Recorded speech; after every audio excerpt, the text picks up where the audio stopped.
हे पाहिलं असेल, शाळेमध्ये ना हुशार मुलाच्या साईडला आहे ना ढ मुलाला बसवतात. तर ते का?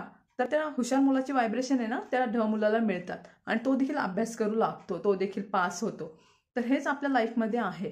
आपल्याला आपल्यासोबत कुणाला ठेवायचं आहे हे खूप महत्त्वाचं आहे. आपली संगत खूप महत्त्वाची आहे. तुमची संगत जर चांगली असेल, पॉझिटिव्ह माणसं तुमच्या आसपास असतील, तर तुमच्या लाईफमध्ये देखील पॉझिटिव्ह होतं, कारण तुम्ही तसे विचार करू लागता.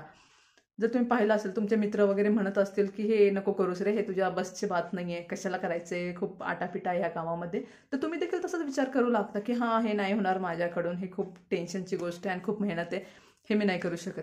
पण हे जर तुमचे फ्रेंड्स म्हणत असतील, अरे तू करून तर बघ, ठीक आहे ना, अवघड आहे, तू स्टार्ट कर, प्रॉब्लेम्स येतील, तू सॉल्व्ह करशील, तुझ्यात तेवढी कॅपॅसिटी आहे.